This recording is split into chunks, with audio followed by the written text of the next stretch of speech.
अस्सलाम वालेकुम जी। पिछले लेक्चर में मैंने ख़त्म जहाँ पे किया था वो इलेक्शन ऑफ 1860 था और इमेंसिपेशन प्रोक्लेमेशन थी जो अब्राहम लिंकन ने अनाउंस की थी इन 1863। अब मैं जी जिसमें उसने कहा था कि जितनी भी स्लेव्स हैं in the states that are slave states they will be freed.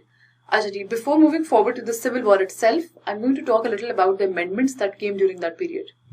13th amendment आपकी आई थी 1865 में, जिसने फ्री कर दिया था सारे स्लेव्स को ओवरऑल अमेरिका में।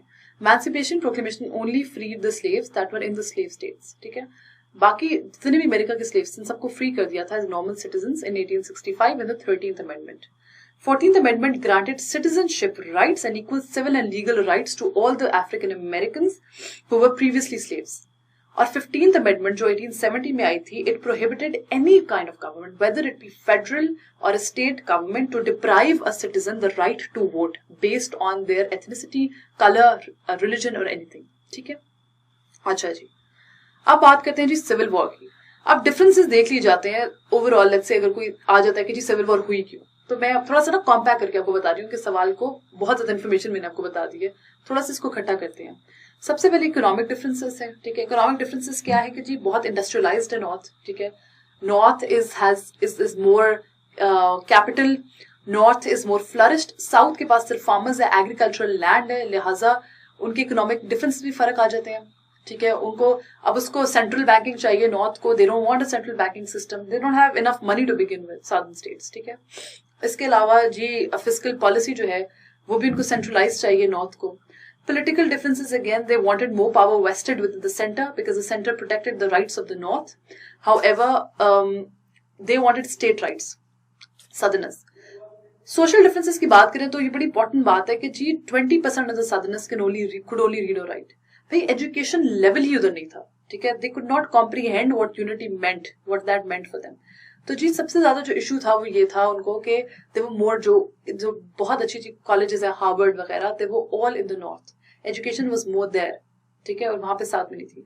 स्लेवरी इशू आपने किस तरह बताने, अब स्लेवरी इशू बहुत बड़ा, इसके अंदर आप starting from everything, the Missouri compromise, abolitionist movements, moving on to compromise of 1850, Kansas Nebraska act, Dred Scott, थोड़ा थोड़ा करके ना आपने इसको एक्सप्लेन करना। Dred Scott case, moving on to क्या किया हमने, ड्रेड स्कॉट केस हो गया, लिंकन डगलस डिबेट्स, फाइनली आपने इसको पढ़ाना इलेक्शन ऑफ लिंकन इन 1860। ठीक हो गया।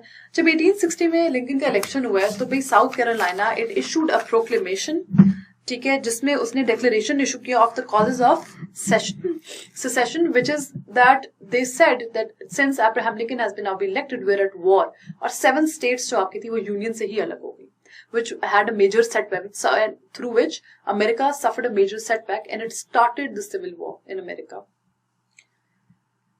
हाँ जी, सिविल वॉर स्टार्ट करते हैं 1861 से 1865 तक गई है। आउटब्रेक ऑफ वॉर की बात करते हैं तो सबसे पहले जी फोर्ट समटर था चार्ल्सटन में, जिसको कैप्चर कर लिया था कन्फेडरेट आर्मी ने। कन्फेडरेट जो फोर्सेस हैं लेड बाय जेफरसन डेविस,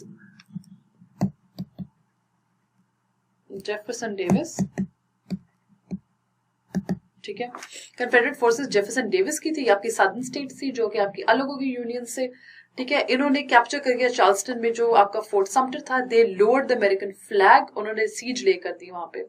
जैसे ही पता चला अब्राहम लिंकन को, वहां उन्होंने ऑर्डर कर दिया blockade of all the sea ports of the Confederate army, ताकि वो कहीं पे जा ना सके, उनका कहीं ट्रेड ना हो सके।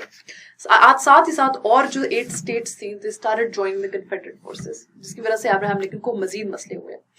ठीक है, फिर बहुत बड़ी लड़ाई चलती की इमेंसिपेशन प्रोक्लेमेशन भी 1863 में आया, जिसने 2 चीजें बहुत इंपॉर्टेंट की। एक तो जो बल्क ऑफ लेबर फोर्सेस था स्लेव्स का, that they joined the army, they wanted to fight the southerners, their masters, तो वो भी बहुत फायदा हुआ अब्राहम लिंकन को। सेकेंडली फॉरेन जो पावर्स थी दे उनकी सिंपैथी इंक्रीज होगी अमेरिका के लिए, प्रेसिडेंट के लिए, गवर्नमेंट के लिए, बिकॉज उन्होंने फ्री कर दिए थे स्लेव्स को।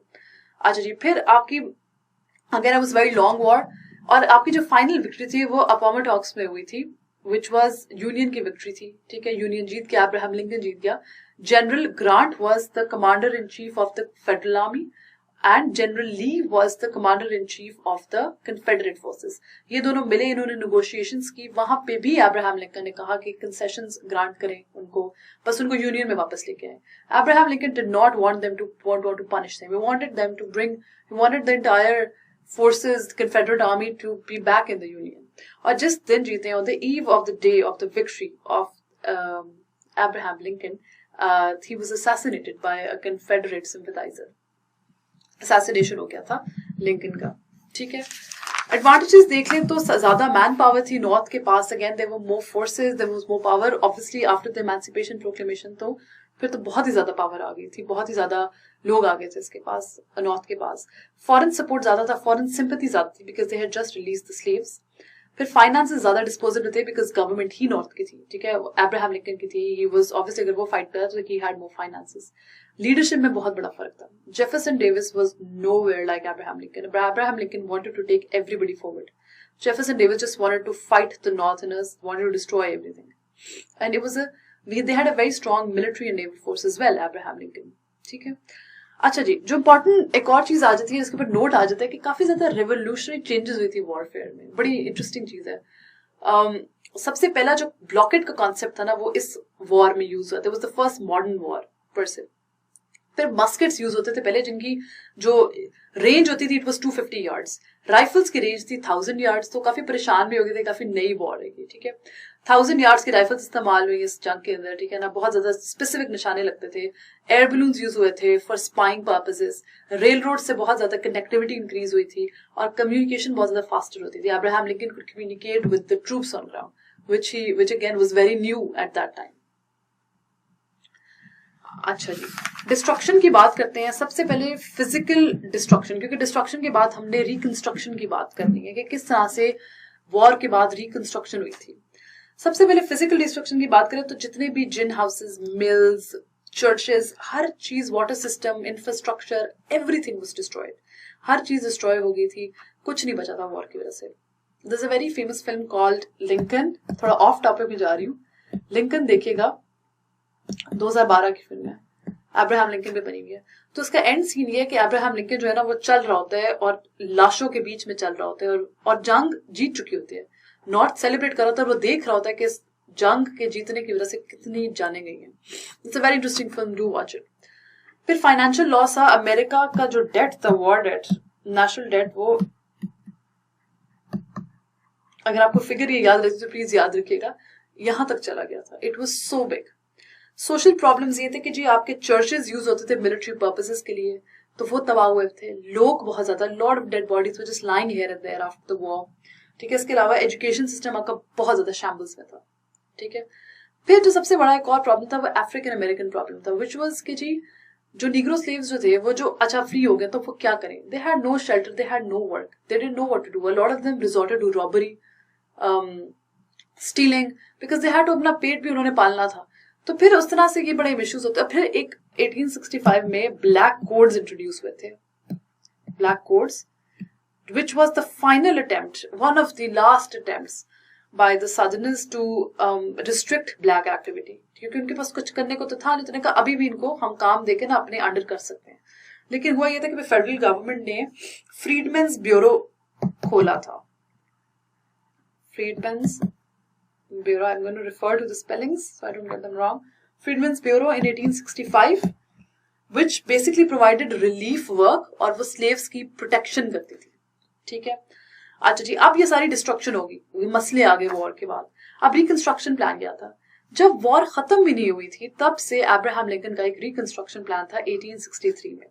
वो कहता क्या था कि जी इट वाज एमनेस्टी प्रोक्लेमेशन की फॉर्म में रिलीज हुआ था, और उसमें कहता था अब्राहम लिंकन कि अगर किसी भी स्टेट का, जो स्टेट पहले जो चली गई थी यूनियन से, 10% भी उसके वोटर्स अगर if they are willing to sign an oath of allegiance to the Union और वो रैटिफाई करें स्लेवरी लॉज पे, तो कोई मसला नहीं, वापस यूनियन के अंदर आ सकते हैं। So that's what generous he was generally.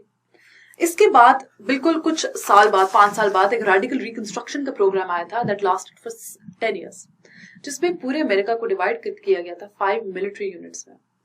5 military units में डिवाइड किया, each headed by a commander in chief, ठीक है। उसके बाद एक जनरल के अंडर जब वो आ गया, तो that general help the entire voters of that particular area, उसने वोटर्स बनाए, लोगों को रजिस्टर किया टू वोटिंग, ठीक है। उसके बाद the voters were to elect a constitutional convention और इलेक्ट करनी थी, जिसका काम ये था उस कन्वेंशन का कि they had to draw up a new constitution. और अगर majority of the people of the voters अगर रेटिफाई कर देते थे उस कॉन्स्टिट्यूशन को, तो वो फाइनल हो जाती थी यूनियन के अंदर आने के लिए। न्यू गवर्नमेंट्स जो बन रही थी, ठीक है, स्टेट गवर्नमेंट्स जो बन रही थी, they also had to ratify the 14th amendment to enter into the Union. ठीक हो गया। अच्छा, ये हो गया। तो ये काफी रिकंस्ट्रक्शन काफी ज्यादा वापस अमेरिका को ले आई टुवर्ड्स प्रीवियस अमेरिका और बेटर अमेरिका। अच्छा, नोट अक्सर आ जाता है अब्राहम लिंकन के ऊपर, थोड़ा सा इसका पढ़ लेते हैं। He was born in 1809। ही सबसे बड़ी इसकी अचीवमेंट ये है कि वो सिविल वॉर में, was the president that came in the civil war and he handled the civil war. Then he died as soon as the civil war ended. उसने तो कोई अच्छे हालात देखे थे। अच्छा, अचीवमेंट्स देख लें। Abolition of slavery, as all of you know, we need to enter, वो जरूर आप लिखिएगा कि the government can not endure permanently half slave and half free। वो बड़ी अच्छी एक saying है अब्राहम लिंकन की। He upheld the democratic principles, ठीक है। वो पूरा he believed in the principles of democracy. He believed in the fact that people self government होनी चाहिए, people should elect their leader themselves. इसके अलावा he used a lot of presidential powers, चूंकि उसको करनी थी बिकॉज वॉर का समा था, वो नहीं वेट कर सकता था कांग्रेस के सेशंस को, रिलीज ऑफ फाइनेंसेस और ये हो। Between the fall of Sumter and the Congress session volunteers वो जमा हो चुके थे, आर्मी रेज हो चुकी थी, फाइनेंसेस भी रिलीज हो चुके थे, ठीक है। अब फॉरेन अफेयर्स और लिंकन का जहां तक ताल्लुक है, fourth point if you look at that, तो ही हैड अ वेरी काफी अच्छे इसके रिलेशंस थे because again he had a lot of sympathy from the foreign governments, ठीक है, because he again he freed all the states again. और जो आखिरी चीज ये कि he had no malice towards the South. He did not want the southern states to feel bad. He did not want to punish the southern states. उसका तो plan reconstruction का जंग खत्म होने से पहले ही आ गया था because he wanted America to be united again. This ends our topic of American Civil War. Our next topic is going to be industrialization. I'll see you next time. Thank you.